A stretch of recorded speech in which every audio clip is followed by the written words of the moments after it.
सामीन, फातिमा जिन्ना पाकिस्तान की पहली दहशतगर्द खातून थी। ये इंडियन एजेंट थी।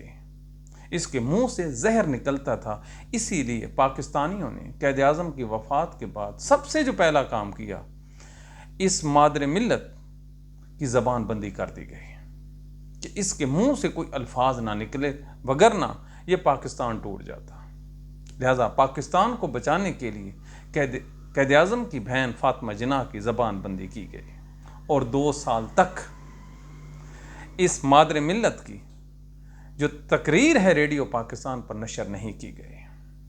2 साल के बाद जब अवाम में थोड़ी सी वो पैदा होती है बेचैनी, उसको कवर करने के लिए ये इजाज़त देते हैं कि रेडियो पाकिस्तान पर आप कैद आज़म की वफ़ात वाले दिन अपना जो पैगाम सुनाएं। लिहाजा जैसे ही फातिमा जिन्ना 2 लाइनें कैद आज़म के बारे में कहती है और अपने मुद्दे पे आती है, तो अल्लाह ताला के हुक्म से पीछे से जो आवाज़ है वो ख़त्म कर दी जाती है। अब फातिमा जिन्ना कहती जा रही है जो उसने कहना है, रेडियो पाकिस्तान साइलेंट जा रहा है। क्यों? पाकिस्तान की जो सालमियत थी वो ख़तरे में थी। इसके बाद क्या होता है, वो हमारी मादर मिल्लत, उनकी नहीं हमारी, वो एक किताब लिखने का फैसला करती है, माई ब्रदर। अब अगर वो किताब छप जाती तो फिर मुल्क की सलामती खतरे में। लिहाजा फैसला किया गया कि माई ब्रदर पाकिस्तान में जो छापेगा पब्लिशर, उसकी सज़ा मौत होगी। पूरे पाकिस्तान में पाकिस्तान बनाने वाले की बहन को एक पब्लिशर ऐसा नहीं मिला जो इसकी किताब माई ब्रदर को छाप देता ना। सारे छापे खाने बंद हो गए।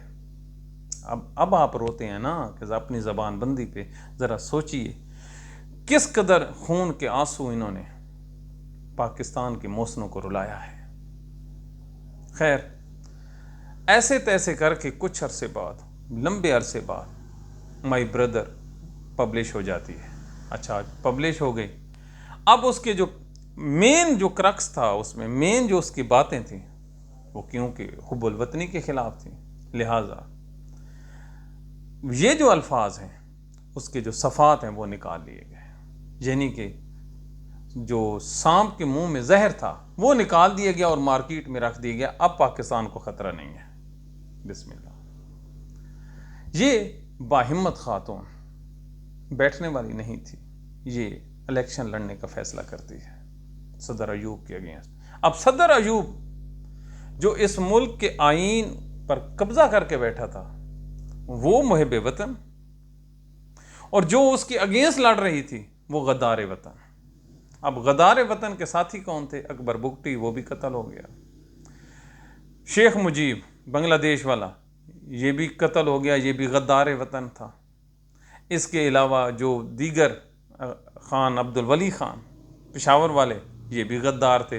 अब गद्दारों का एक टोला, गद्दारों की जो लीडर है उसके अगेंस्ट खड़ा हो गया। और मुहिब वतन कौन था? पाकिस्तान का फौजी जर्नल। उसने क्या किया?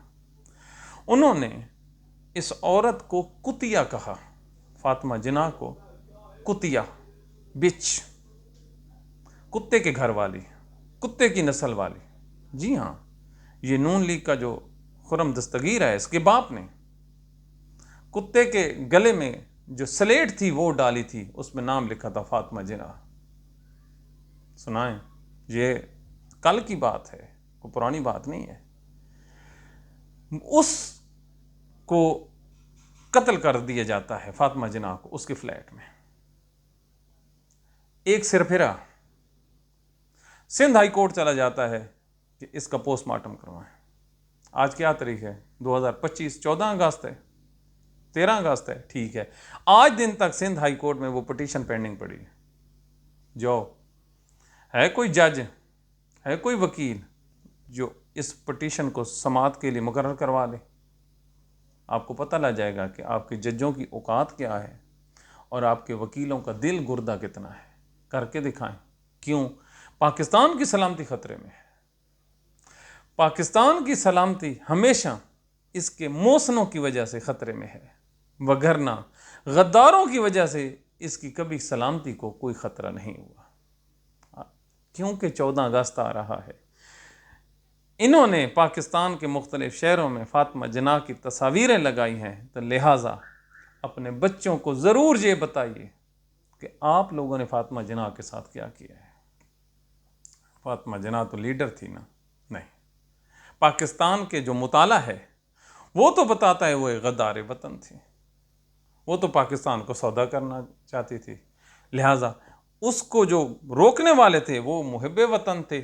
आज फिर एक जो गद्दार औरत है, पता नहीं क्यों उसको मादर वतन भी लिखते हैं और उसको हुब्बुल वतन भी लिखते हैं, उसमें कुछ भी नहीं था। ये है पाकिस्तान की वो तारीख़, पाकिस्तान का वो मुताला जिस पे ये नाज करते हैं और फिर कहते हैं दुनिया आपकी इज़्ज़त नहीं करती, नौजवान आपके अगेंस्ट हैं। सर जी, आपके करतूत ही इतने हैं। अपनी दुआ में याद रखिए। Thank you very much.